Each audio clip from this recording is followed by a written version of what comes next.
Okay, तो आज की क्लास में हम लोग आप लोगों का पिस्ताचियो नट के स्टडी करने वाले हैं। ठीक है, पिस्ताचियो नट, पिस्ता जिसे कहते हैं, आप सभी लोगों ने पिस्ता देखा ही होगा। कोई ऐसा है जिसने पिस्ता नहीं देखा है? ठीक है, कोई एक आध पिस्ता का फोटो डाउनलोड करके एक बार ग्रुप में डाल दीजिए, कोई भी एक। तो मैं आप लोगों को पिस्ता दिखा देता हूँ। ठीक है, मैं एक्चुअली उसका फोटो डाउनलोड नहीं कर पाया। तो जो पिस्ताचियो नट है, इसको आप लोगों ने देखा होगा, कुछ इस प्रकार का आपका नट होता है, अंदर में ऐसा एक कर्नल होता है और इस टाइप से ओपन रहता है। अभी एक आध फोटो में होगा तो दिखा देता हूँ, बाकी अगर किसी के पास हो तो एक बार डाउनलोड कर दीजिएगा।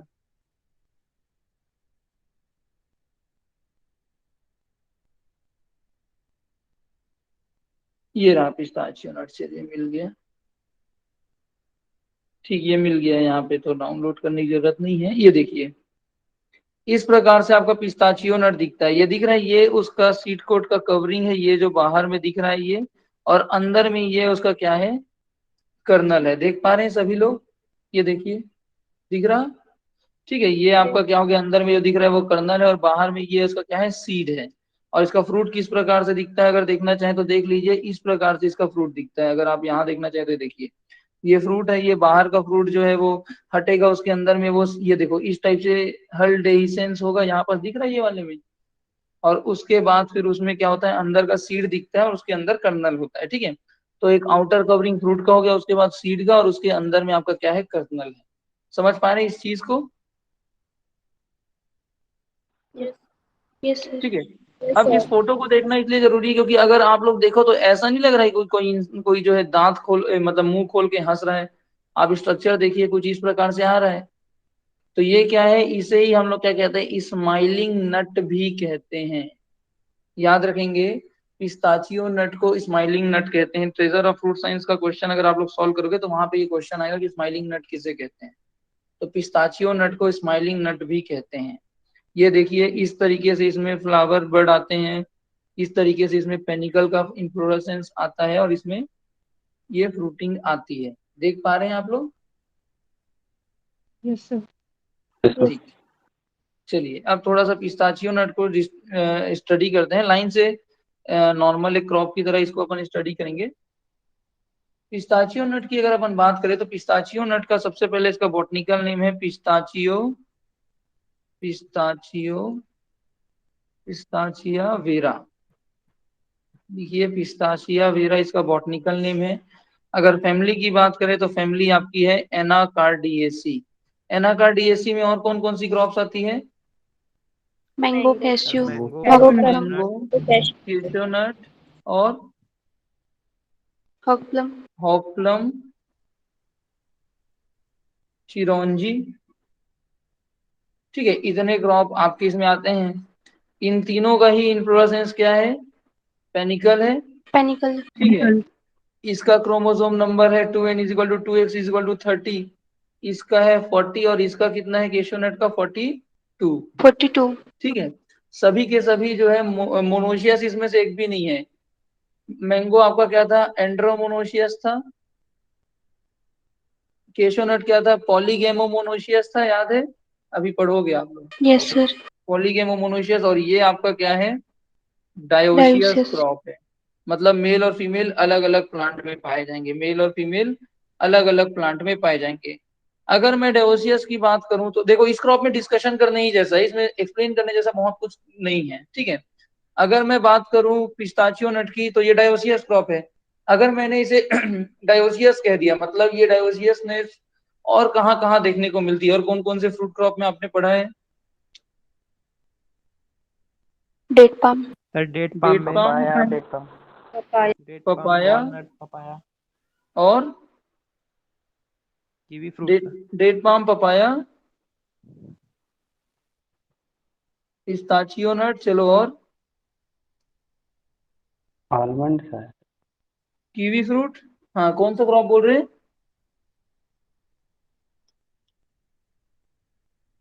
अरे यही तो सब क्वेश्चंस है ना, आप लोगों को तो कितने बार बताया हुआ है, बताओ।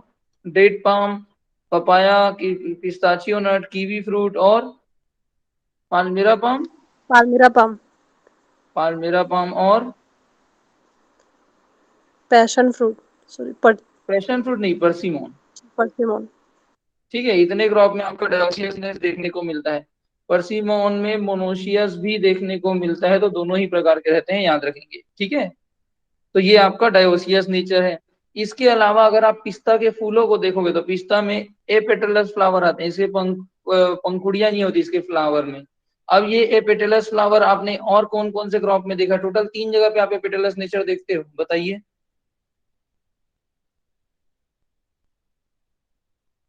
कहाँ देखे और एपेटलस फ्लावर? सर लीची में सर, लीची। और लीची, दूसरा हो गया आपका पिस्ता, और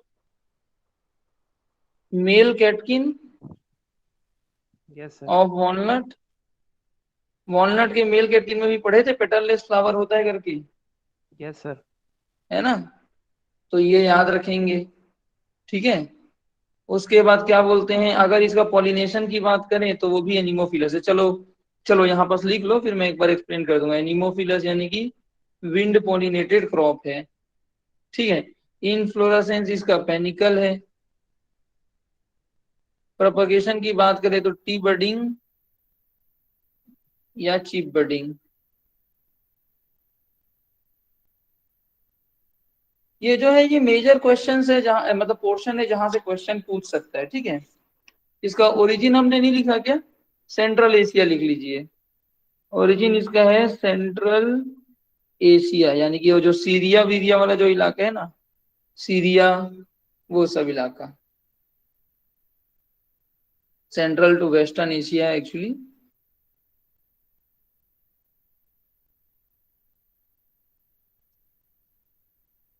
यहां तक लिख लिए?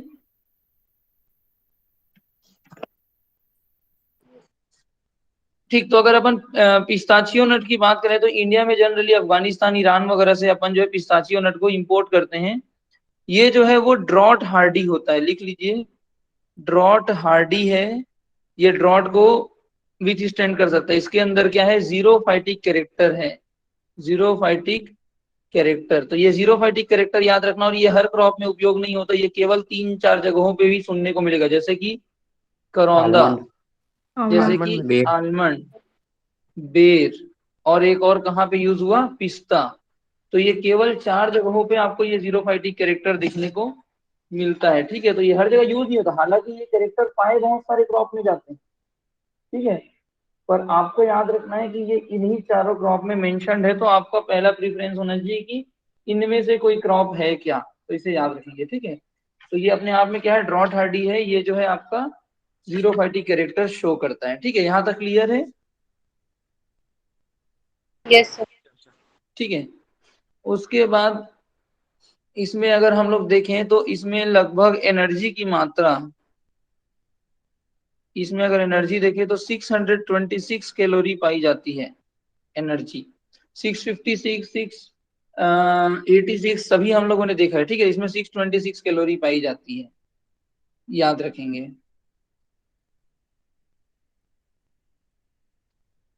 इसमें अगर मेन शुगर की बात किया जाए तो इसमें मेन शुगर है सुक्रोज।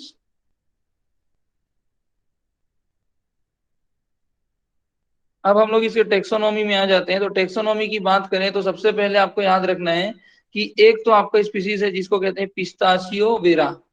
ठीक है, इसी में आपका कमर्शियल एडिबल फ्रूट जो है वो प्रोड्यूस होता है। कमर्शियल एडिबल नट जो है ना, जिसको हम लोग खाते हैं, जिसकी खेती की जाती है, वो कौन सी है? पिस्ताचिया वेरा। इसके अलावा अदर रूट स्टॉक जो है, अदर रूट स्टॉक, वो सब किसके रूप में यूज, अदर जो स्पीसीज हैं वो किसके रूप में यूज होते हैं? रूट स्टॉक के रूप में यूज होते हैं। अदर स्पीसीज किसके रूप में यूज होते हैं? रूट स्टॉक के रूप में यूज होते हैं। फॉर एग्जाम्पल पिस्ताचिया वेरा एटलांटिका, और आपका जो है टेरिबिनेथस, पिस्ताचिया टेरिबिनेथस, ये सब जो डिफरेंट डिफरेंट स्पीसीज हैं, ये सब जो है as an root stock use होता है। ये जो टेरिबिनेथस है, एटलांटिका है, एक और आता है पिस्ताचिया वेरा इंटेजेरिमा, मैं आप लोग का भी नाम लिखा रहा हूँ। ये सब जो है आपके क्या हैं? कोल्ड हार्डी हैं, कोल्ड हार्डी हैं, और ड्रॉट रेजिस्टेंट, ड्रॉट टॉलरेंस को बढ़ाते हैं। तो इस तरीके से ये जो अदर स्पीसीज हैं ये जो है as an root stock use होता है। ठीक है, क्लियर है? सर लास्ट वाला एक बार और यस बताइए। सर। इंटेजेरिमा, INTEGERRIMA।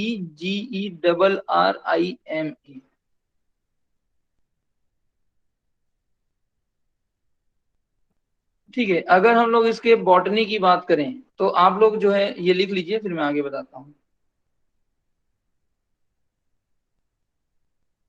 सर दोनों ऊपर के कोल्ड हार्डी और ड्रॉट टॉलरेंट है। क्या बोल रहे हैं? सर कोल्ड जो हार्डी और ड्रॉट हैं टॉलरेंस। तीनों है कि दोनों है सर, ऊपर के दोनों? एक्चुअली अगर आप इसमें मेनली देखोगे ना तो टेरिबनेथस और इंटेजेरिमा है।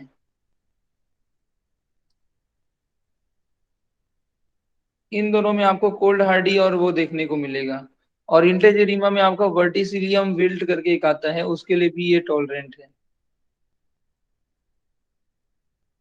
अटलांटिका भी वैसे तो कोल्ड हार्डी होगा ही।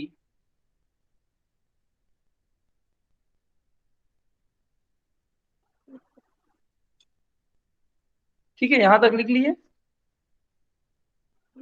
यस। ओके, अब अगर हम लोग इसकी बॉटनी में आए तो सबसे पहले अपने को याद रखना है कि ये क्या है, डायोसियस क्रॉप है, यानी कि एक प्लांट होगा जो कि कंप्लीटली मेल होगा और दूसरा प्लांट होगा जो कि कंप्लीटली क्या होगा, फीमेल होगा। मेल प्लांट और फीमेल प्लांट जो है अलग अलग जगह पे प्रोड्यूस होंगे, अलग मतलब मेल फ्लावर और फीमेल फ्लावर अलग अलग प्लांट पे प्रोड्यूस होंगे। अब चूंकि ये डायोसियस है, और डायोसियस के अलग अलग क्रॉप की लिस्ट आप लोग एक बार और लिख लेना। डायोसियस है तो मेल प्लांट अलग होंगे, फीमेल प्लांट अलग होंगे। और ये जो मेल और फीमेल फ्लावर बनेंगे इसमें, वो फ्लावर क्या होंगे, ए पेटलस होंगे। तो इसमें जो भी फ्लावर होते हैं वो ए पेटलस होते हैं, ये याद रखना है हमको। और दूसरी चीज, इसमें जो फ्लावर है वो एक पर्टिकुलर अरेंजमेंट शो करता होगा, कोई ना कोई एक फ्लावर के ग्रुप का इन्फ्लोरेसेंस होगा। तो इसका जो इन्फ्लोरेसेंस है उसे हम लोग क्या कहते हैं, पेनिकल कहते हैं, याद रखेंगे। अब चूंकि ये अलग अलग प्लांट में मौजूद है मेल और फीमेल, तो ऑटोमेटिकली इसका पॉलिनेशन क्या हो गया, सेल्फ या cross? Cross cross pollination. Pollination. Cross. तो क्रॉस क्रॉस पॉलिनेशन। पॉलिनेटेड है, याद रखेंगे। अब क्रॉस पॉलिनेशन हो रहा है तो कोई ना कोई तो वेक्टर चाहिए ना इसको ट्रेवल करने के लिए पॉलिन को, तो कौन किससे पॉलिनेशन होता है इसमें, यस। विंड। विंड। वाइंड। तो याद रखेंगे एनिमोफिलस है, एनिमोफिलस या विंड पॉलिनेटेड है। ठीक है, इस चीज को हम लोग याद रखेंगे। इसमें जो फ्लावरिंग है वो 1 ईयर ओल्ड शूट में आता है, 1 ईयर ओल्ड बोले या पास्ट सीजन ग्रोथ बोले, उसमें इसमें फ्लावरिंग आती है, याद रखेंगे। ठीक है, तो पास्ट सीजन ग्रोथ में इसमें फ्लावरिंग आती है, इसको याद रखेंगे। ठीक, यहां तक हो गया।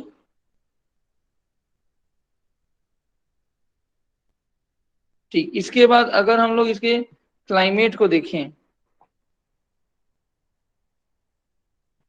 तो क्लाइमेटिक रिक्वायरमेंट में याद रखना कि ये भी टेम्परेट क्रॉप है। टेम्परेट क्रॉप है मतलब ये भी क्या होगा, डेसिडिवस नेचर शो करेगा, कब, विंटर में। विंटर में ये भी क्या होगा, डेसिडिवस नेचर शो करेगा। 700 से 1000 घंटे की इसकी चिलिंग रिक्वायरमेंट है। 700 से 1000 घंटे की इसकी क्या है, चिलिंग रिक्वायरमेंट है। अगर ये पूरा फुलफिल होता है तो इसमें क्या आएगा, प्रॉपर बड ब्रेक आएगा। प्रॉपर बड ब्रेक लाने के लिए क्या करना पड़ेगा, 700 से 1000 घंटे की चिलिंग रिक्वायरमेंट चाहिए। अगर ये चिलिंग रिक्वायरमेंट पूरी नहीं होती, इनएडिक्वेट चिलिंग होती है, मतलब चिलिंग रिक्वायरमेंट पूरी नहीं हो पा रही है, तो क्या होगा बताइए। बर्ड ब्रेक डिले बट होगा सर। ब्रेक नहीं होगा। हाँ, डिलेड, डिलेड ब्लूम यानी कि बर्ड ब्रेक क्या हो जाएगा, डिले हो जाएगा। ठीक है, इस टाइप की समस्या आती है। तो जैसे ही आपको समझ में आ जाए कि चिलिंग रिक्वायरमेंट फुलफिल नहीं हुई है, जिसके कारण फ्लावरिंग लेट होने की उम्मीद है, तो आप क्या करोगे, डीएनओसी या फिर हाइड्रोजन साइनामाइड जो होता है, हाइड्रोजन साइनामाइड, HCN, इसको जो है हाइड्रोजन साइनामाइड का स्प्रे करोगे। ये क्या करता है, बड ब्रेक लाने में हेल्प करता है, बड ब्रेक को इंक्रीज करता है। आप लोगों ने इवन फिग में भी पढ़ा था, HCN का उपयोग करके हमने यस सर। वो किया था, बड ब्रेक किया था, याद है। बहुत जगह पे आप लोगों ने HCN का उपयोग किया है, क्योंकि कहीं ना कहीं हाइड्रोजन साइनामाइड ABA जो FCC एसिड है उसके अगेंस्ट काम करता है, और बड को डोरमेंट बना के रखने का काम ही ABA का है। जो उसके अगेंस्ट काम करेगा वो बड ब्रेक करेगा ही ना, बड डोरमेंसी तोड़ेगा ही। तो हाइड्रोजन साइनामाइड का उपयोग आप लोग याद रखेंगे डोरमेंसी को तोड़ने के लिए। यहाँ डायरेक्ट ना बोल के इनडायरेक्टली ये बोल रहा है कि वो क्या बोलते हैं, डिलेड ब्रूइंग को ओवरकम करता है। तो भाई डिले ब्रूमिंग में क्यों हो रहा था, मतलब फ्लावरिंग में डिले क्यों हो रहा था, क्योंकि चिलिंग रिक्वायरमेंट पूरा नहीं होता, तो डोरमेंसी टूट ही नहीं रहा था, है ना, इसलिए डिले हो रहा था। अब अगर जल्दी फ्लावरिंग हो रहा है, मतलब कहीं ना कहीं चिलिंग रिक्वायरमेंट या तो पूरा हो गया है, या तो उसके सब्स्टिट्यूट में कोई चीज डाली गई है जो डोरमेंसी को अफेक्ट करता है। तो डोरमेंसी के लिए रिस्पॉन्सिबल एबीए है, उसके अगेंस्ट काम करने वाले एचसीएन को हमने डाला, तो डोरमेंसी जल्दी ब्रेक हो गई। समझ रहे हो? Yes sir. ओके, तो इस तरीके से इसमें होता है। वहीं पे अगर हम लोग क्लाइमेट में बात करें इसके रेनफॉल या वाटर रिक्वायरमेंट की, तो अपने को पता है कि ये कौन सा है, जीरोफाइटिक प्लांट है, तो इसको बहुत ज्यादा पानी की जरूरत नहीं है। पर हाँ, याद रखेंगे, जीरोफाइटिक प्लांट है, इसका मतलब क्या है कि भाई हाँ, इसे बहुत ज्यादा पानी की कमी में भी ये सरवाइव कर सकता है, बहुत पानी की कमी है फिर भी ये सरवाइव कर लेगा। लेकिन फ्रूट सेट प्रॉपर चाहिए तो उसके लिए आपको पानी चाहिए अच्छे से। अगर आपको फ्रूट सेट चाहिए तो आपको पानी प्रॉपरली टाइम टाइम पे देना होगा। इसकी खासियत ये है कि कम पानी में भी सरवाइव कर सकता है, बट उतने अच्छे से फ्रूट सेट नहीं करेगा जितना नॉर्मल पानी में करता है। एक चीज बस आपको ये याद रखना है कि हाई ह्यूमिडिटी इसके लिए हार्मफुल है। ह्यूमिडिटी बहुत ज्यादा होना इसके लिए हार्मफुल है। क्यों? क्योंकि एक तो फ्रूट सेट में प्रॉब्लम आता है, फ्रूट सेट और डेवलपमेंट के टाइम में, फ्रूट सेट के टाइम में अगर आप जो है ह्यूमिडिटी बहुत ज्यादा हुई है, मान के चलो वातावरण में नमी बहुत ज्यादा है, तो पॉलन तो चिपक जाएंगे ना फ्लावर से, वो ट्रांसफर हो पाएंगे क्या? No No, sir. sir. No sir. तो फिर वो प्रॉब्लम है। दूसरा, अब आप मान के चलो हल स्प्लिटिंग हुआ है, उसके बाद इसका फ्लावर तो इस फ्रूट तो इस तरीके से खुल जाता है, नट। अब इस समय अगर नमी बहुत ज्यादा हो गया तो इसमें ऑब्वियसली एफ्लाटॉक्सिन जैसे प्रॉब्लम होंगे, कुछ डिजीज आके अटैक कर सकते हैं। तो फ्रूट मेच्योरिटी के टाइम में और फ्रूट सेट के टाइम में ह्यूमिडिटी बहुत खराब है। ठीक है, ह्यूमिडिटी बहुत ज्यादा मात्रा में नहीं चाहिए होता है। बहुत ज्यादा मात्रा में अगर ह्यूमिडिटी हो गया तो ये क्या करेगा, डिजीज इंसिडेंस को एक्सलरेट करता है, मतलब बढ़ाता है। ठीक है, यहां तक क्लियर है?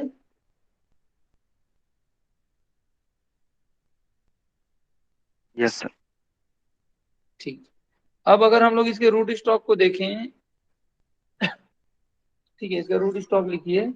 तो रूट स्टॉक में सबसे पहले तो पिस्ताचियो टेरिबिनेथस लिखिए।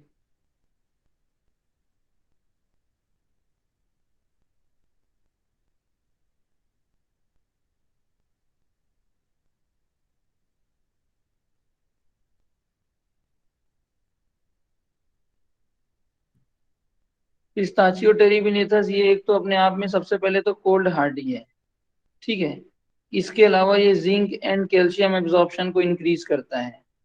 ठीक है, ये दो चीज आप लोग इसके बारे में याद रखेंगे।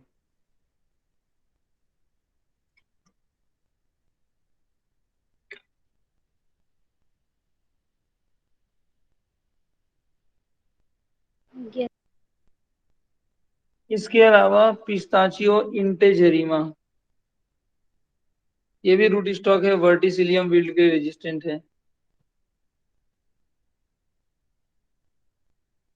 और भी बहुत सारे रूट स्टॉक हैं, आप लोग नाम बस लिख लिए रहिए। ये स्पीसीज हैं, इसको याद रखना है, अटलांटिका है।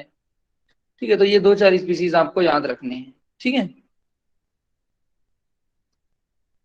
अगर हम लोग इसके प्रोपगेशन की बात करें तो प्रोपगेशन में याद रखेंगे, इसमें जो है आपका जो है root stock, seedling root stock वगैरह तो आप सीड से ही करोगे।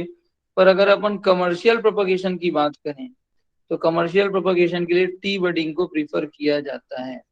तो याद रखेंगे टी बडिंग आएगा। ठीक है, इसके अलावा इसमें माइक्रोग्राफ्टिंग भी डेवलप की गई है। माइक्रोग्राफ्टिंग यानी कि जो लैब के अंदर होती है। ठीक है, तो माइक्रोग्राफ्टिंग भी होता है। ठीक है, माइक्रोग्राफ्टिंग भी करते हैं और टी बडिंग भी करते हैं। कमर्शियल आपका टी बडिंग है, ये माइक्रो प्रोपगेशन में अगर पूछा जाएगा तब आपको जाना है माइक्रोग्राफ्टिंग। ठीक है, क्लियर है? Yes sir. Yes sir. Okay, तो एक माइक्रोग्राफ्टिंग करते हैं और दूसरा हम लोग क्या करते हैं, टिश्यू कल्चर के रूप में शूट टिप कल्चर भी करते हैं। देखो, एक नॉर्मल ग्राफ्टिंग होता है कि माइक्रोस्कोप के अंदर करते हैं, उसको माइक्रोग्राफ्टिंग कहते हैं, वो वायरस फ्री प्लांट बनाने के लिए होता है। ठीक है, अभी आप लोग को जब मैं सिट्रस पढ़ाऊंगा तो माइक्रोग्राफ्टिंग डिटेल में बताऊंगा। और दूसरा होता है जिसे हम लोग क्या कहते हैं, शूट टिप कल्चर, ये भी किया जाता है। तो shoot tip culture, micrografting, T budding, तीनों किया जाता है। आपको टी बडिंग याद रखना है। ठीक है।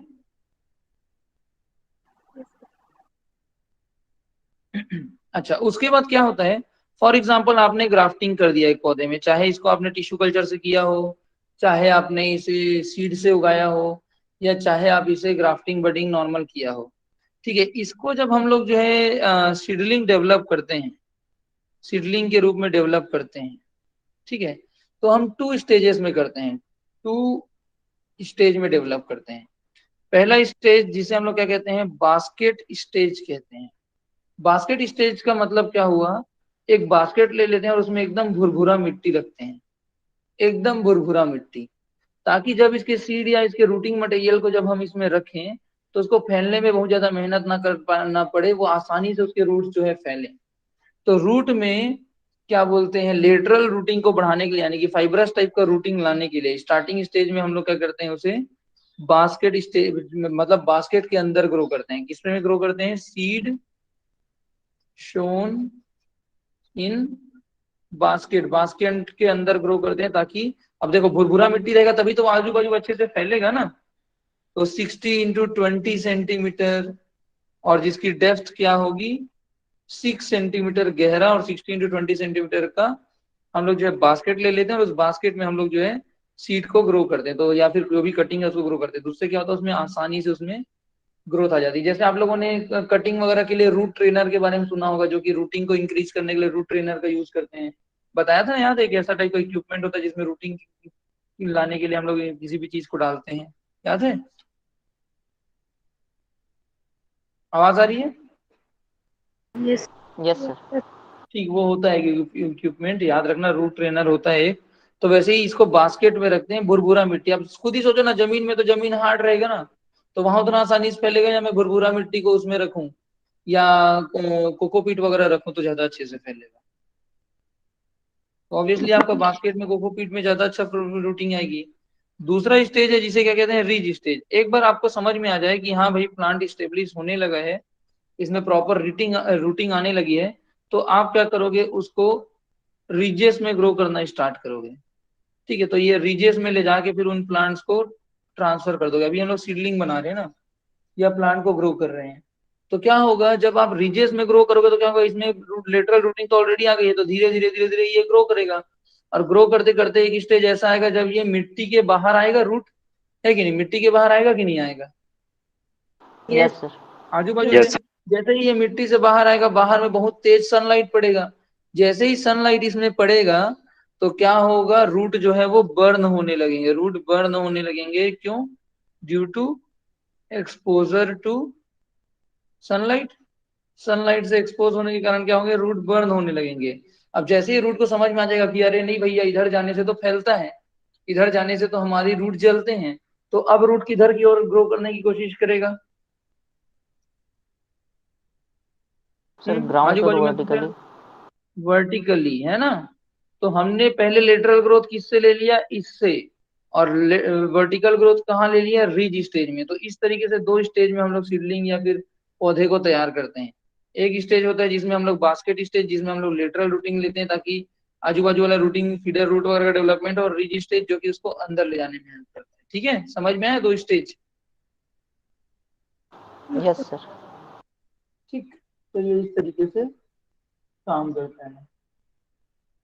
चलिए आगे बढ़े। Yes sir. ठीक, अब हम लोगों को इसका प्लांटिंग देखना है। तो अगर प्लांटिंग की बात करें तो वही है, प्लांटिंग सीजन आप दिसंबर जनवरी में ही लगाओगे, ठीक है। और स्पेसिंग आप जो है 4 to 5 into 8 to 10, plant to plant आप जो है 4, या एक काम करो, इसको 8 to 10 इंटू 4 to 5 लिखो। रो टू रो की दूरी 8 से 10 मीटर, प्लांट से प्लांट की दूरी 4 से 5 मीटर। 1 मिनट रुकिएगा, आप लोग लिखिए इसको। हाँ तो हाँ हाँ हाँ हाँ, ठीक है ना दया, मेरे को कॉल कर रहा हूँ ये क्लास। हाँ हाँ हाँ, ठीक है ना, रुको मैं क्लास लेके बता रहा हूँ।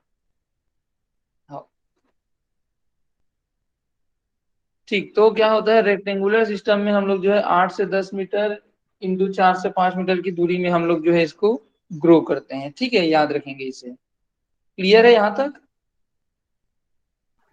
Yes. Yes sir. अब देखो, हमको पता है कि पौधा क्या है, डायोसियस है, ये सभी लोगों को याद है ना। डायोसियस यस है सर। यानी कि क्या हुआ, मेल पौधे अलग रहेंगे, फीमेल पौधे अलग रहेंगे। अब फ्लावरिंग किस में, दोनों में आएगी, फ्रूटिंग किस में आएगी, मेल में आएगी कि फीमेल में आएगी, फीमेल में। फीमेल में आएगी सर। मेल में। फीमेल। तो मैं 50 मेल और 50 फीमेल लगाऊंगी, तो इस केवल 50 फीमेल में फ्रूटिंग आएगी, ये 50 मेल तो हमको फ्रूट देने का काम नहीं करेगा, ये केवल और केवल पॉलिनेशन सोर्स के रूप में काम करेगा। तो हमारा खेत का जो जमीन है वो तो वेस्ट हो रहा है ना, जो हमारा खेत है या हमारा जो फील्ड है वो वेस्ट हो रहा है। तो हम क्या चाहेंगे कि हमको ये एक ऐसा पर्टिकुलर कॉम्बिनेशन लगाए जिसमें मिनिमम से मिनिमम अमाउंट में मेल लगे, मैक्सिमम से मैक्सिमम फीमेल लगे, और फ्रूट सेट भी प्रॉपर हो। तो उसके लिए कॉन्सेप्ट किसका आ जाता है, पॉलिनाइजर का। हमने पॉलिनाइजर का यूज दो तीन जगह पे, दो तीन अलग अलग कंडीशन में देखा। एक, जब सेल्फ इनकम्पेटिबिलिटी है। दूसरा, जब डाइकोगेमी है, प्रोटेंडरी प्रोटोडाइनी जैसी चीजें, जैसे कि पूरे टेम्परेट क्रॉप में हमने सेल्फ इनकम्पेटिबिलिटी देखा, तो वहां पे पॉलिनाइजर यूज करते थे। वॉलनट पिकानट जो है एक दूसरे में कंपेटिबल है, लेकिन डाइकोगेमी या प्रोटेंडरी या प्रोटोगाइनी या हेट्रोडाइकोगेमी जैसी चीजें एक साथ फ्लावरिंग मेच्योर नहीं होती, तो फ्रूट सेट नहीं होता, तो हमको पॉलिनाइजर की आवश्यकता पड़ती थी। तीसरा कंडीशन क्या है, डायोसियस है, तो हम लोग को पॉलिनाइजर की आवश्यकता यहाँ पे भी पड़ती है। तो यहाँ पे क्या करते हैं, हम मेल पौधे को लगाते हैं 1:8 रेशियो में, हर 8 फीमेल के पीछे केवल और केवल एक मेल लगाते हैं, ठीक है। 1:8, 1:9, इस टाइप से हम लोग जो है इसमें ग्रो करते हैं, ठीक है। मतलब 8 मेल रहेंगे और उसके बीच में एक फीमेल रहेगी, वो उन 8 मेल को पॉलिनेट करेगी, 8 फीमेल को। क्लियर है। तो पॉलिनाइजर का यस सर। Concentration, okay. फिर अगर आप लोग इसके ट्रेनिंग सिस्टम की बात करें तो मॉडिफाइड लेडर सिस्टम यूज करते हैं, लिख लीजिए।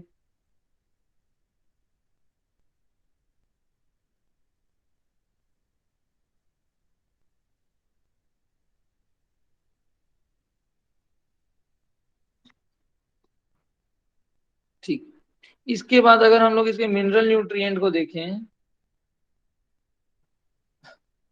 तो अगर क्लोरीन की मात्रा हाई हो जाती है, अब देखो हाई क्लोरीन हो रहा है मतलब किसकी मात्रा कम हो जाएगी ऑटोमेटिकली, पोटेशियम की मात्रा कम हो जाएगी ना, समझ रहे यस हो। सर। Yes sir. क्लोरीन ज्यादा हुआ तो ये पोटेशियम के साथ जो उनके पोटेशियम क्लोराइड बना लेंगे, तो जमीन में पोटेशियम का जो फ्री आयन है वो तो कम हो जाएगा ना। तो हम लोगों ने मैंगो में भी ये कॉन्सेप्ट सीखा था, या तो हाई क्लोरीन या तो लो पोटेशियम, दोनों में ही कौन सा सिम्टम आएगा, leaf leaf leaf scorching. Scorching. Scorching. वहीं पे जिंक डेफिशिएंसी हो गया तो रोसेटी लीफ। Little leaf. हाँ लिटिल लीफ या फिर रोजेटी लीफ, ठीक है, ये याद रखेंगे। तो इस टाइप की प्रॉब्लम हम लोगों को देखने को मिलती है। यहां तक क्लियर है।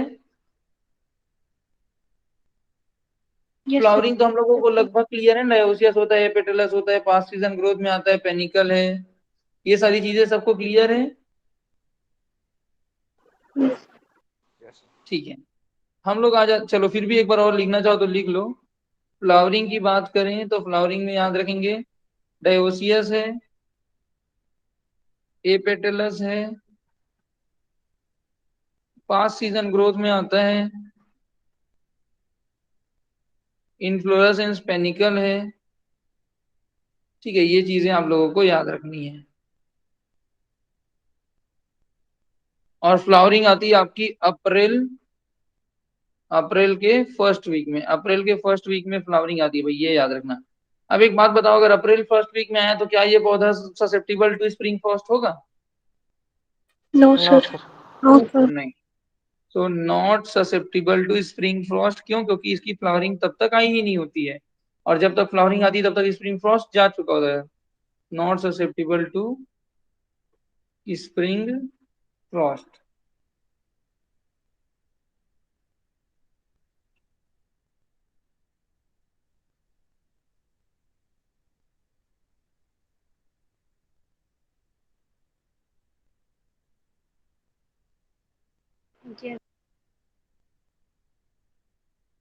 ठीक, यहां तक हो गया। यस। देखो इसमें हनी भी विजिट जरूर करती है, लेकिन वो पॉलिनेशन नहीं करता, जैसे कि आपने जैकफ्रूट में पढ़ा था ना कि जैकफ्रूट के मेल फ्लावर बस में हनी भी विजिट करती है, वैसे इसके भी मेल फ्लावर में विजिट करती है, याद रखेंगे। बाकी ये है अपने आप में क्या, विंड पॉलिनेटेड क्रॉप, ठीक। उसके बाद अगर हम लोग इसके फ्रूट सेट की बात करें, तो फ्रूट सेट कितना है इसमें? 10% फ्रूट सेट होता है। टोटल फ्लावर में से केवल 10% में फ्रूट लगते हैं। और ये भी जो 10% फ्रूट सेट, मान के चलो कि टोटल कितने फ्लावर लगे? 10,000 फ्लावर लगे, समझ रहे हो? तो 10,000 फ्लावर में से 10% निकाल जाए तो केवल 1,000 फ्लावर में क्या होता है? फ्रूट सेट होता है। यानी कि केवल कितने फ्रूट बने? 1,000। इस 1,000 में भी जो 750 फ्रूट हैं वही सही फ्रूट होंगे, कंटेन कर्नल। कहने का मतलब क्या है कि केवल 75% जो फ्रूट होते हैं उसमें कर्नल होते हैं, और लगभग 25% जो फ्रूट होंगे वो क्या होंगे? ब्लैंक। कभी आप लोगों ने देखा होगा राइस के खेत में कई बार क्या होता है, राइस के दानों में अंदर में दाना नहीं भरा आता, देखिए हो, सिर्फ छिलका रहता है राइस में। Yes, sir. Yes, Yes, sir. sir. वैसे ही इसमें भी क्या होता है, कई बार अंदर में कर्नल ही नहीं बनते। तो हर वैरायटी, हर फ्रूट में लगभग 75% फ्रूट ऐसे बनते हैं जिसमें कर्नल होता है, और 25% ऐसे होते हैं जो कि क्या होते हैं? ब्लैंक होते हैं। याद रखेंगे। तो कोई परसेंटेज पूछ दे तो याद रखेंगे, ठीक है? Yes. अब Yes, ये sir. ब्लैंक डेवलपमेंट क्यों होता है? तो ये ब्लैंक डेवलपमेंट होता है एक तो सीड एबॉर्ट हो जाने के कारण, या फिर पार्थिनोकार्पिक कारण। और एक्चुअली ये एक ही चीज है। सीड एबॉर्ट या पार्थिनोकार्पिक क्यों होता है भाई? वही स्टेनोस्पर्मोकार्पी के अंतर्गत ही आता है ना वो। हेलो। Yes Yes, sir. हाँ भाभी, ये मैं क्लास ले रहा था, 15 मिनट में आऊँ? हाँ, ठीक है। तो सीड क्या हो जाता है? एबॉर्ट हो जाता है, या फिर पार्थिनोकार्पी। वही बात है, स्टेनोस्पर्मोकार्पी या सीड एबॉर्शन, इस टाइप की चीजों के कारण क्या होता है, इसमें ब्लैंक डेवलपमेंट होता है। तो आपको याद रखना है कि पार्थिनोकार्पी या सीड एबॉर्शन के कारण इसमें आपको ब्लैंक डेवलपमेंट देखने को मिलता है। 25% सीड जो है वो डेवलप ही नहीं हो पाते। क्लियर है यहाँ तक? समझ में आ रहा है Yes. सब लोगों को? Yes. ठीक। इसके बाद इसमें एक अल्टरनेट बियरिंग हैबिट भी देखने को मिलता है। हम लोगों ने देखा है कि अल्टरनेट बियरिंग हैबिट बहुत सारे क्रॉप में मिलता है, पर बाकी क्रॉप और इसमें बहुत अंतर है। आप मैंगो में देखे होगे, एक साल बहुत ज्यादा मात्रा में फ्लावरिंग आती है और दूसरे साल फ्लावरिंग कम हो जाती है। तीसरे साल फिर बहुत ज्यादा फ्लावरिंग आती है, चौथे साल फ्लावरिंग ही नहीं आती। समझ रहे हो? आप मैंगो या बाकी क्रॉप की बात करोगे, एप्पल एप्पल की, तो एक साल फ्लावरिंग बहुत ज्यादा मात्रा में आती है और अगले साल फ्लावरिंग आती ही नहीं है, कम ही आती है, और जितनी आती है केवल उतने में ही फ्रूट सेट होता है। समझ रहे हो? वो उनके अल्टरनेट बियरिंग का पैटर्न है। समझ में आ रहा? इसमें क्या होता है, इस साल भी फुल मात्रा में फ्लावरिंग आएगी, इस साल भी आएगी, तीसरे साल भी, चौथे साल भी, हर साल फ्लावरिंग क्या आएगी? फुल आएगी। लेकिन फ्रूट सेट के पहला साल बहुत ज्यादा होगा, दूसरे साल बहुत ज्यादा मात्रा में फूल आने के बावजूद भी लगभग फूल झड़ जाते हैं। तीसरे साल बहुत सारा फूल आएगा, उसमें फ्रूट सेट होगा, चौथे साल फिर बहुत सारा फूल आएगा, लेकिन कुछ फूल झड़ जाएंगे। तो अल्टरनेट बियरिंग हैबिट दिखाने का पैटर्न समझ रहे हो? कुछ क्रॉप ऐसे हैं जिसमें सेकेंड ईयर में फूल ही नहीं आते, कम मात्रा में फूल आते हैं। और ये क्रॉप ऐसा है पिस्ताचियो नट की, सेकेंड ईयर फूल तो बहुत आएंगे लेकिन वो झड़ जाएंगे। तो इस तरीके से एक डिफरेंस देखने को मिलता है। बाकी अल्टरनेट बियरिंग हैबिट यहाँ पे भी देखने को मिलता है। ठीक है, क्लियर है यहाँ तक? Yes. Yes, sir. Sir. Okay, ठीक। इसके बाद आपका इसमें देखने को मिलता है फ्रूट, हाँ, इसका फ्रूट ग्रोथ एंड डेवलपमेंट देख लेते हैं। तो अगर हम लोग इसका फ्रूट ग्रोथ एंड डेवलपमेंट देखें तो इसमें हमको देखने को मिलता है डबल सिग्मोइड ग्रोथ कर्व। सारे नट में डबल सिग्मोइड ग्रोथ कर्व है, केवल एक में सिंगल है, वो मैं आप लोग को आगे बताऊंगा। यहां तक हुआ? Yes, sir. ठीक। तो डबल सिग्मोइड ग्रोथ कर्व होता है, कौन कौन सा फेज हो गया, इसका मतलब क्या? Rapid, slow, Rapid slow rapid. development. याद रखेंगे, ठीक है? तो इसमें आप लोगों को पूरा चीज याद रखना है, ठीक है? तो ये 3 ग्रोथ पीरियड होता है इसमें। इसके फ्रूट टाइप की बात करें तो क्या है? इसका फ्रूट टाइप है नट, ठीक है? नट फ्रूट टाइप है, या फिर कहीं कहीं पे सेमी ड्राइड रूप भी देखने को मिलेगा लिखा हुआ, बट आपको याद रखना नट। ठीक है, यहाँ तक की चीजें क्लियर हुई?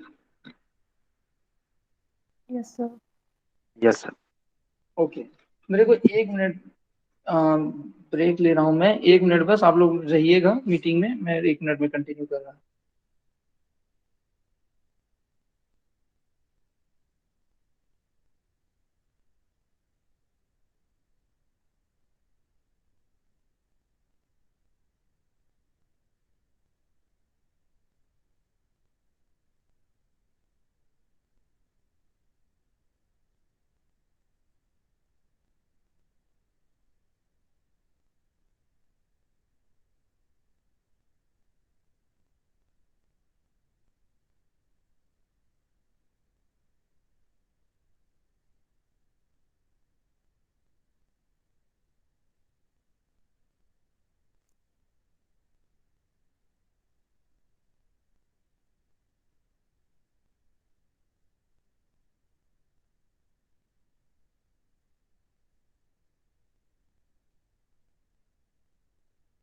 ठीक, आवाज आ रही है? Yes Yes, sir. sir. Okay, तो आपका ये ग्रोथ कर्व इसमें हो जाता है। इसके बाद इसमें एक चीज देखने को मिलती है जिसे हम लोग जीनिया और मेटाजीनिया के नाम से जानते हैं। आप लोगों को याद होगा, हमने जीनिया या मेटाजीनिया बहुत बार एक्सप्लेन किया हुआ है, बहुत ज्यादा डिटेलिंग में नहीं जाएंगे। पर आप लोगों को याद होगा कि जब मेल प्लांट के पॉलन के कारण अगर फीमेल प्लांट के फ्रूट में कोई चेंजेस आते हैं, ठीक है, मेल प्लांट के पॉलन के कारण अगर फीमेल प्लांट के फ्रूट, यानी कि एक सीड होता है और उसके ऊपर एक आउटर कवरिंग होता है जिसको हम खाते हैं, तो ये आउटर कवरिंग यानी कि पेरिकार्प, एपिकार्प, मेसोकार्प, एंडोकार्प वाला जो सेक्शन होता है जिसे फ्रूट कहते हैं, उसमें कोई बदलाव आता है तो उसे हम लोग क्या कहते हैं? मेटाजीनिया कहते हैं। और वहीं अगर इस मेल प्लांट के पॉलन के कारण अगर फीमेल प्लांट के सीड में कोई आ रहा है, परिवर्तन आ रहा है, कोई डिफरेंस आ रहा है सीड में, यानी कि सीड में क्या क्या आते हैं? सीड कोट आ जाता है, सीड के अंदर का कर्नल आ जाता है, इसमें अगर कोई डिफरेंस आ रहा है तो उसे हम लोग क्या कहते हैं? जीनिया कहते हैं। सीड कोट का कलर, सीड कोट का शेप, एनीथिंग, समझ पा रहे हो? मेल प्लांट के पॉलन के कारण अगर फीमेल के फ्रूट या सीड में कोई प्रॉब्लम आता है तो उसे हम लोग मेटाजीनिया एंड जीनिया कहते हैं। अगर फ्रूट में आ रहा है तो मेटाजीनिया, सीड में आ रहा है तो जीनिया। ये चीज क्लियर है सबको? Yes Yes, sir. ठीक है। अब देखो, जो हमारा जो पिस्ताचियो नट है ना, इसमें हमारा क्या पाया जाता है? जीनिया पाया जाता है। जैसे कि हमने पपाया और उसमें क्या देखा था, डेट पाम में मेटाजीनिया पाया जाता है, यहाँ पे क्या पाया जाता है? जीनिया। जीनिया यानी कि क्या हुआ? Effect of male pollen on the seed of fruit, fruit के सीड में अगर कोई बदलाव आए। जैसे कि एग्जांपल, मान लो ये एक पिस्ताचियो नट का सीड है। अब ये सीड ही है ना, ये तो सीड को है और इसके अंदर ये कर्नल है। अब ये कर्नल की लंबाई मान लेते हैं 5 सेंटीमीटर है। एक कोई वैरायटी है, मान लो जीरो करके एक वैरायटी है। इस जीरो वैरायटी की खासियत क्या है कि इसकी 5 सेंटीमीटर लंबाई वाली कर्नल बनती है। आप इसमें जीरो वैरायटी का पॉलन डालो, कोई भी वैरायटी एक्स वाई जेड, कोई भी पॉलन के वैरायटी को, कोई भी वैरायटी के पॉलन को अगर आप इसमें ला के डालते हो तो 5 सेंटीमीटर लंबा कर्नल बनता है। समझ पा रहे हो इस चीज को? लेकिन यस अचानक से कोई एक वैरायटी, कोई एक स्पीसीज है, फॉर एग्जांपल कौन सा? पिस्ताचियो एटलांटिका का नाम आपने पढ़ा था। जैसे ही आप इसका पॉलन इस जीरो में डालोगे तो इसकी जो नॉर्मल लेंथ 5 सेंटीमीटर थी वो घट के कितनी हो गई? 3 सेंटीमीटर। समझ रहे हो? तो आप क्या कहोगे, इसमें जो बदलाव हुआ है वो क्या जीरो के कारण हुआ है, या इन एक्स वाई जेड के कारण हुआ है, या अटलांटिका के कारण हुआ है? Atlantica. एटलांटिका का। भाई, हमने दुनिया भर के वैरायटी का पॉलन डाला तब तो वही 5 सेंटीमीटर का लेंथ आ रहा था, लेकिन एटलांटिका डालते तो 3 सेंटीमीटर हो जाता है। मतलब क्या समझ में आया? कि एटलांटिका के पॉलन Atlantica. के कारण जीरो के सीड में कोई बदलाव आ रहा है कि नहीं? एटलांटिका का जीन उसको मजबूर कर रहा है साइज छोटा करने में। समझ रहे हो? तो इस तरीके के इफेक्ट को हम क्या कहते हैं? जीनिया कहते हैं। तो याद रखेंगे, जब भी पिस्ताचियो एटलांटिका या इससे बनाया गया हाइब्रिड, उसका पॉलन कभी भी हमारे पिस्ता में आता है तो क्या होता है? रिड्यूस कर देता है किसको? कर्नल लेंथ को। रिड्यूसेस कर्नल लेंथ, कर्नल की लंबाई को कम कर देता है। एंड ड्राई वेट, वेट और लेंथ को कम कर देता है, जिसके कारण इस इफेक्ट को देखते हुए, मतलब इस इफेक्ट को देखते हुए हमने क्या नाम दिया कि इसमें जीनिया पाया जाता है। समझ में आ रहा है आप लोगों को? ठीक है। चलो तो यस जरा सर। बताओ, जीनिया मेटाजीनिया के एग्जांपल 5 क्रॉप बताओ। क्वेश्चन पेपर में तो कई बार पूछा गया है। जीनिया किस में पाया जाता है? पिस्ता। और metaxenia? Papaya, date palm, papaya. Vegetable में? Cucumber, bottle, Cucumber. Cucumber, bottle gourd. याद रखना भाई। ठीक है, क्लियर है यहाँ तक? यस सर, तो xenia, metaxenia, blank development, fruit growth curve, सारा चीज समझ में आया इसका? यस सर, ठीक है। चलिए, अब हम लोग आ जाते हैं इसके किस में? नेक्स्ट, मैच्योरिटी इंडाइस में। तो अगर हम लोग इसकी मैच्योरिटी की बात करें तो मैच्योरिटी इंडाइस क्या है इसका? वही है आपका, क्या बोलते हैं कि सबसे पहले तो स्किन का कलर चेंज होना। जो आपका जो सीड है, इसका जो आउटर स्किन है उसका कलर चेंज होना। कैसे चेंज होना?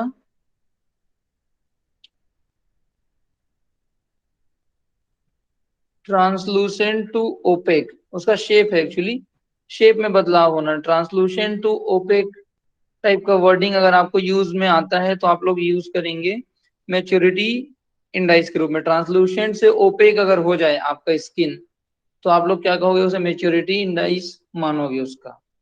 ठीक है, यहां तक क्लियर है? Yes, sir. Yes, sir. Yes, sir. Okay, उसके बाद आता है इसका हार्वेस्टिंग। तो इसकी जो हार्वेस्टिंग है वो जनरली हम लोग अगस्त सितंबर अक्टूबर के महीने में करते हैं। ठीक है, और इसमें जो है हार्वेस्टिंग जब भी आप करोगे, आपको हार्वेस्टिंग को कंप्लीट करना है विद इन अ वीक। एक हफ्ते के अंदर पूरा पिस्ताचियो नट जितने भी उस पौधे में है सबको हार्वेस्ट करना होता है। अगर आप एक हफ्ते से ज्यादा करोगे तो अलग अलग जो फ्रूट हार्वेस्ट करोगे उसका टीएसएस अलग अलग आएगा। तो शुगर कंटेंट जो है वो जो है क्या बोलते हैं, वो जो है बदल जाता है, अफेक्ट हो जाता है अगर आप उसको डिले करोगे। फॉर एग्जाम्पल, जो ज्यादा लंबे समय तक रहेगा उसमें ज्यादा टीएसएस आएगा, जो कम लंबे समय तक रहा वो कम टीएसएस। तो एक पैकेट जब आप बनाओगे तो उसमें कुछ की मिठास ज्यादा रहेगी, कुछ की कम। तो उसकी यूनिफॉर्मिटी को मेंटेन करने के लिए हम लोग हफ्ते भर के अंदर पूरा हार्वेस्ट कर लेते हैं। ठीक है, इसमें भी मैकेनिकल शेकर का उपयोग करते हैं हार्वेस्टिंग करने के लिए विथ नेट।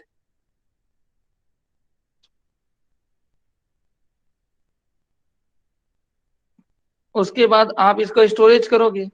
तो स्टोरेज करने के लिए आपको याद है कि ये नट क्रॉप है तो इसमें क्या करना है, मॉइस्चर कंटेंट को रिड्यूस करना है हमको, है ना।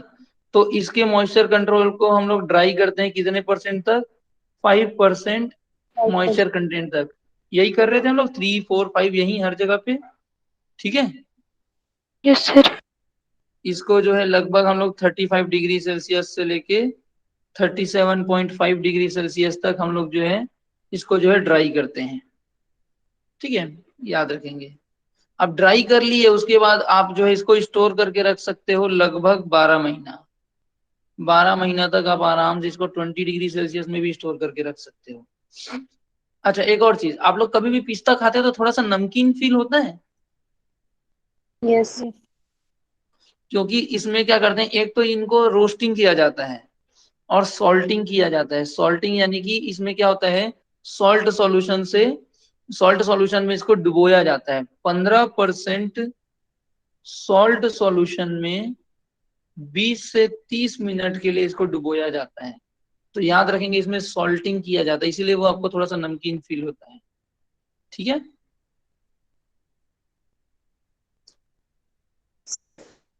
डिजीज नोट कर लीजिए। हाँ बोलिए, क्या बोल रहे हैं? वो स्टोरेज वाले में कितने 15% सॉल्ट,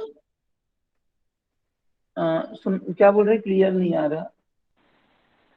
सर 12 मंथ क्या है, वो 10 सेल्सियस है क्या? 12 मंथ में 20 डिग्री सेल्सियस में स्टोर करके रख सकते हैं 12 मंथ के लिए। और ये 15% सॉल्ट सॉल्यूशन में हम लोग 20 से 30 मिनट के लिए डुबो के रखते हैं, सोकिंग करते हैं। ठीक है, इसे सॉल्टिंग का प्रोसेस कहते हैं। डिजीज की बात करें तो इसमें वर्टिसिलियम विल्ट, वर्टिसिलियम विल्ट आता है। ठीक है, ये जो है वर्टिसिलियम डहीले इसके कारण होता है। इसके लिए रूट स्टॉक है पिस्ताचियो इंटेजेरिमा। दूसरा एक आता है जिसे कहते हैं एफ्लाटॉक्सिन। ठीक है, एफ्लाटॉक्सिन यानी कि क्या हुआ, ये जो फंगस या माउल्ड के द्वारा जो टॉक्सिन रिलीज होता है माउल्ड के द्वारा, उसका हम लोग अपन क्या कहते हैं, एफ्लाटॉक्सिन। एस्परजिलस स्पीसीज, ये क्या होता है, जब आपका नट इस प्रकार से खुल जाता है ना, तो इसमें क्या होता है, इसमें बहुत ज्यादा मात्रा में शुगर वुगर तो रहता ही है। तो इसमें क्या होता है, फंगस वगैरह एंट्री कर जाते हैं, एस्परजिलस जैसे माउल्ड वगैरह एंट्री कर जाते हैं और यहाँ पास एक टॉक्सिक कंपाउंड रिलीज करते हैं। उसी टॉक्सिक को हम लोग क्या कहते हैं, एफ्लाटॉक्सिन कहते हैं। तो एफ्लाटॉक्सिन पाया जाता है इसमें। ठीक है, ये याद रखेंगे। इसको रिड्यूस करने के लिए हमको डिहाइड्रेशन करना पड़ता है। डिहाइड्रेशन से क्या होता है, ये रिड्यूस होता है, याद रखेंगे। ठीक है, क्लियर है यहां तक सभी लोगों को? Yes sir. Yes sir. अगर कोई चीज छूट गई होगी तो मैं एक बार चेक कर लेता हूँ।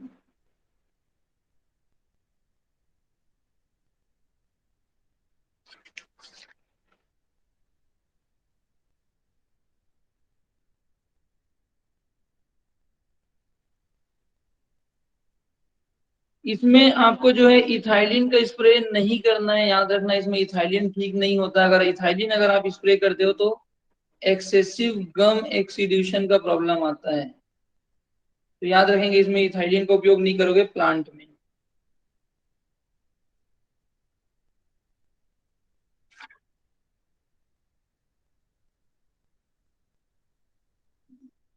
ठीक, अब अपन आ जाते हैं इसके वेराइटीज में। वैरायटी की अगर अपन मैं बात करूं तो वैरायटी की अगर अपन बात करें तो वैरायटी में इंपॉर्टेंट है इसमें जोले, करमन। ठीक है, मैं अच्छे से लिख देता हूँ। जोले, करमन, एस्फाक्स, लेसन, पॉन्टिकिस। ये 4-6 वैरायटी हैं इसकी। ठीक है, इन सब में मेल और फीमेल दोनों ही पाए जाते हैं। लेकिन अगर हमको पॉलिनाइजर प्लांट अगर लगाना है तो हम उसको लगाएंगे जो बेस्ट हो। तो पॉलिनाइजर के रूप में एक पीटर को लगाते हैं और दूसरा चीको को लगाते हैं। तो पीटर और चीको को हम लोग जो है पॉलिनाइजर के रूप में यूज करते हैं। ठीक है, याद रखेंगे। सर ये पांचवा वैरायटी कौन सा है? कौन सा? पॉन्टिकिस, PONTIKIS। इसके अलावा भी बहुत सारी वैरायटी है, मुमताज, बट वो सब उतना काम का नहीं है। वर्ल्ड में सबसे ज्यादा फेमस पिस्ताचियो नट ग्रोइंग एरिया कौन सा है? तो वो है ईरान है। ईरान जो है वो सबसे ज्यादा फेमस है पिस्ताचियो नट के लिए। ठीक है, तो ये आपकी टोटल वैरायटीज हो गई।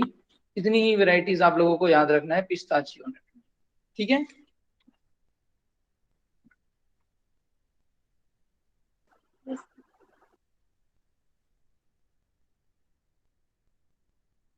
सर डिजीज क्लियर होगा वाला यहाँ सेक्शन एक तक? बार शो कर देना तो। कौन सा डिजीज वाला। डिजीज? एफ्लाटॉक्सिन, ये रहा।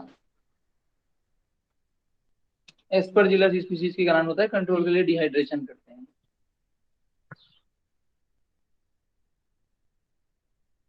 ठीक है, तो इसमें आपका पिस्ताचियो नट कंप्लीट होता है। जो टोटल आप लोग को बताना था वो मैं बता दिया हूँ। इसमें जो है थोड़ी मोड़ी चीजें जो आप लोग को पूछी जा सकती है वो मैं आप लोग को बता देता हूँ। पिस्ताचियो नट एक माइनर क्रॉप है।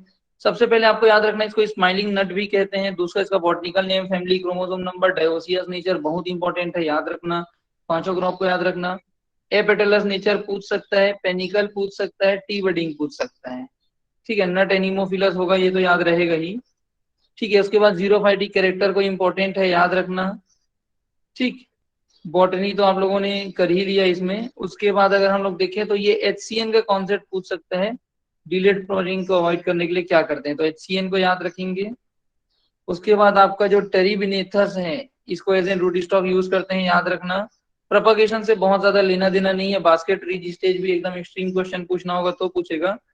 अदरवाइज आपको जो क्वेश्चन पूछ सकता है इसमें, एक तो पॉलिनाइजर का कंसंट्रेशन, और दूसरा जो सबसे इंपॉर्टेंट है वो है, कहाँ चला गया, अल्टरनेट भी, ये ब्लैंक डेवलपमेंट, ब्लैंक कितना परसेंट डेवलप होता है वो। और एक सबसे इंपॉर्टेंट है इसमें जीनिया मेटाजीनिया, ये जरूर पूछेगा। तो जीनिया मेटाजीनिया याद रखना। पिस्ताचियो एटलांटिका इसमें काम करता है, ये आप लोग को याद रखना है। ठीक है, ये वाला। इसके बाद फिर इसकी मेच्योरिटी, स्टोरेज वगैरह से बहुत ज्यादा लेना देना नहीं है। एफ्लाटॉक्सिन बहुत इंपॉर्टेंट है, ये याद रखना। और फिर वैरायटी। तो इतनी चीजें आप लोगों को पिस्ताचियो नट में याद रखनी है। ठीक है, क्लियर है? Yes sir. Yes yes sir. Sir. Next आता है आपका हेजलनट। पहले मैं देखता हूँ अगर हेजलनट का फोटोग्राफ अवेलेबल हो तो मैं आप लोग को हेजलनट दिखा दूं।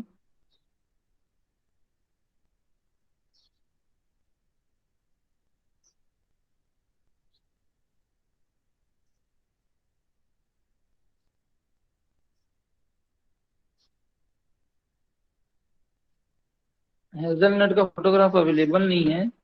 आप लोग एक बार हेजलनट गूगल सर्च करके देखना। ठीक है, एक बार आप लोग गूगल सर्च करके हेजलनट देख लेना। मैं आप लोग को हेजलनट के सिर्फ की पॉइंट बता रहा हूँ, ठीक है। हेजलनट में डिटेल में नहीं पढ़ा रहा हूँ क्योंकि उसकी जरूरत नहीं है, जहां से क्वेश्चन आता है बस मैं उतना ही बता रहा हूँ।